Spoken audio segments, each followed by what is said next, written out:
rin magbabago.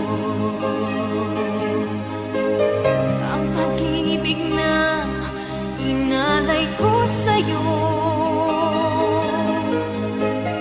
kaya ko na tanggapin ang sakit